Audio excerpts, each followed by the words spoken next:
Hello and welcome to the Art Unexposed tutorial series. This is tutorial number 1 and we are going to cover adding a basic product to your storefront. Our first step is going to be to access our administration panel. Now I did set up a mock store just for demonstration purposes. Once the tutorial is over with, I'm going to be deleting any products within the store and then the storefront itself. And as I said, this is just going to be a basic tutorial. I'm going to end up skipping a lot of the features, but any of the features that I skip will be covered in other tutorials. So we're going to start off with add a product. And for demonstration purposes, I'm going to add a photograph to my storefront. So we click physical product. You do have the ability to do downloadable electronic products like music, ebooks, anything that is electronic that a customer could purchase and download. So we are going to do a photograph, and this is a photo that I already have in one of my stores, so I'm just going to go over this and then we'll immediately delete it once we're done. We're going to do a photo called berries. You can use a catalog ID number if you wish. This is an optional thing that if you want to have a catalog number to keep track of your items, you can. I don't use this option myself. Categories, this is the categories that are available to everybody within the marketplace. There might be a category missing for your particular product. If this is the case, just please send me an email, and as soon as I receive the email, I will add that category to our store. I tried to pretty much cover the basis here of categories, but if there is something that you don't see, I will be more than happy to add it. Since we're doing a photograph, and this photograph is going to be an 8x10 art print, so we want to put it in the photography category and the art print category. So anytime any of the customers within the store click on either of these two categories, our photograph is going to show up. Down in the product details section, you have the ability to get pretty fancy with your description. This is a what you see is what you get editor. It's a lot like a word processor, or if you do have any experience with imaging software or anything like that, it's set up basically the same way. So we're going to make this in 8x10 art print. And as I said, you can get pretty fancy in here, but since we're just doing a basic tutorial, I'm not going to put anything other than our 8x10 art print. But if you did want to upload a photo or anything of that nature, all you do is click on Insert an Image, click on Browse, and this is going to open up your computer file, and you just navigate to wherever you keep your images. And just to show you how this does work, once you do click the Browse and upload your image to our server, you're going to find that it's available in this drop-down menu. So I'm going to use just a logo that I used while originally designing the website. We'll pick the credit card logo. So it gives you a preview here just so you can double check that you did upload the correct photo. Click Insert, and that's going to show up in our product details. So once we finish our product details, we scroll down to the pricing and pre-order options. My product is available immediately to be purchased, so I just keep this first option checked. If it's not quite ready to be sold, you just wanted to pre-advertise, you would click this option and then the date that that particular item is going to be available. Now if you use this option, customers will have the option of pre-ordering, so they can actually purchase the product before it's even ready to be shipped out. So be careful with this option to be prepared for somebody to purchase this before it's even available for sale. So we're going to check that it is immediately available. The price we're going to do for $25. The product weight, the way that we have shipping set up on the marketplace is every merchant has the option to choose whomever they want to have for their shipping carrier. You can use United States Postal Service, UPS, FedEx, anybody that's convenient for you. So for the product weight, I know that this photograph with packaging ends up being roughly about a pound. So I'm going to put 1 pound. The width, height, and depth we're not going to use. This is if we were to have live shipping enabled. The live shipping would be if we were attached to UPS or the Postal Service. If a customer was to put in their zip code, it would give them a actual price from that particular carrier. But we don't have live shipping enabled. We use a flat rate style of shipping on the Art Unexposed marketplace. This is the fixed shipping cost. That's the flat rate. So it's going to be up to the merchant to know how much that it's going to cost to actually ship your particular item.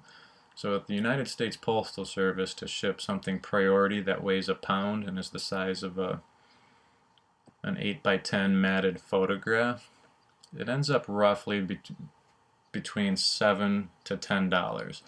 So I'm going to put $9.95 as my shipping cost.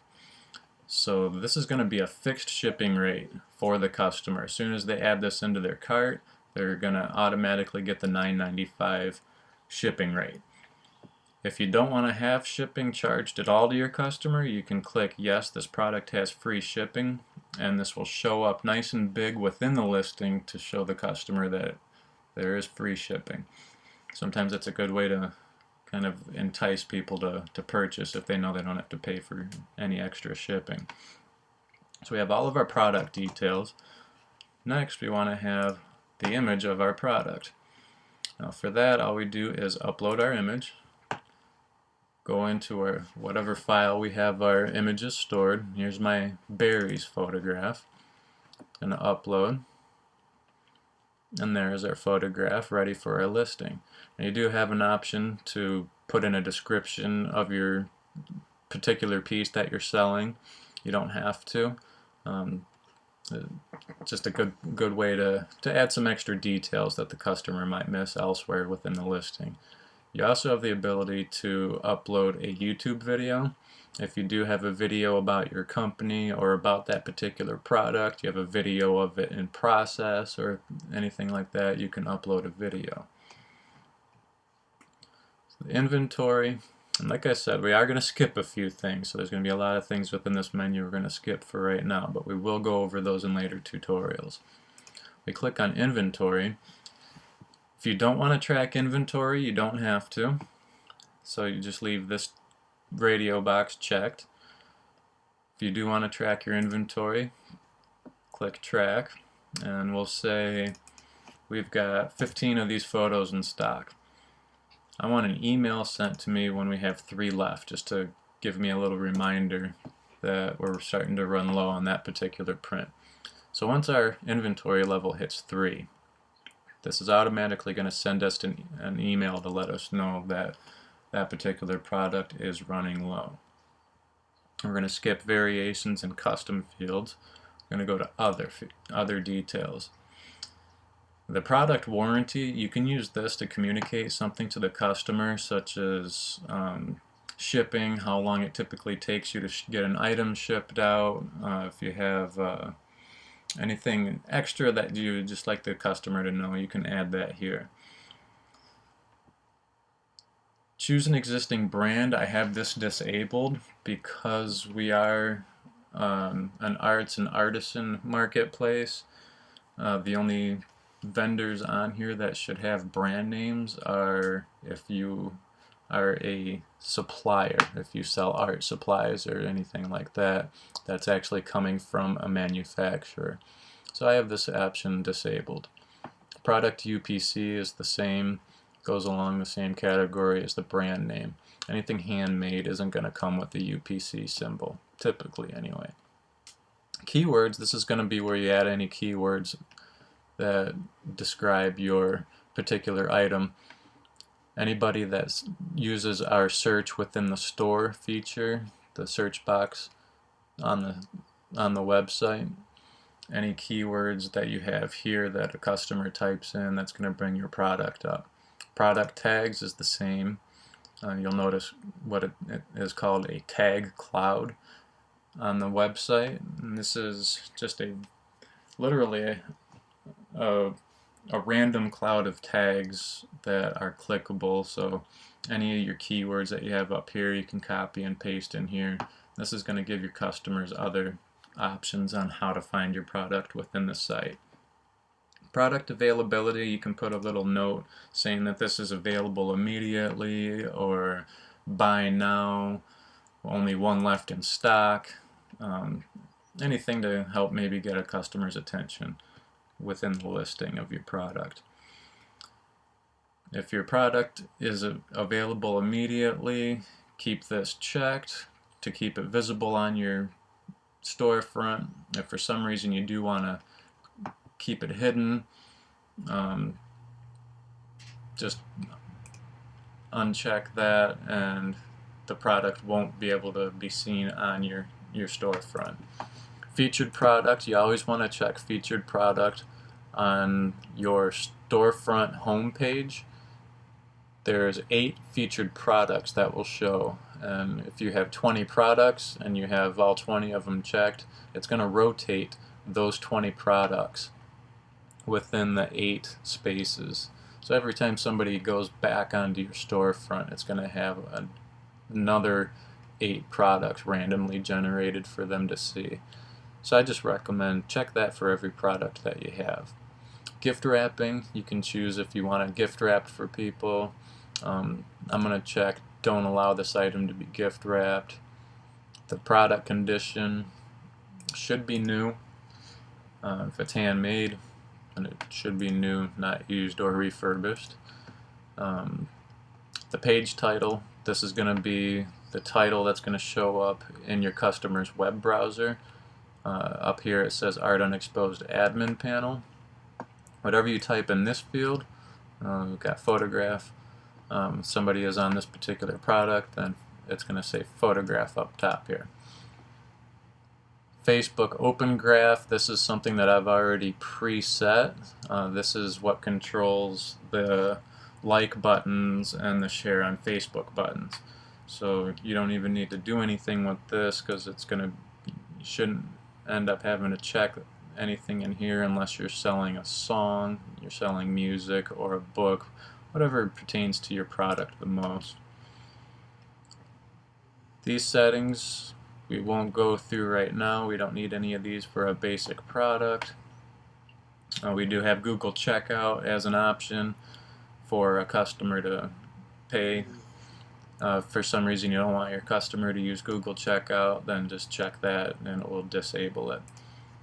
And that is pretty much it for a basic product. We don't need the discount rules or the website optimizer. And as I said, I'll go through any of the other features in other tutorials. But that's how to get a basic product onto your storefront and available for sale. So thank you for watching the tutorial, and we will have series number 2 posted here shortly. Thank you.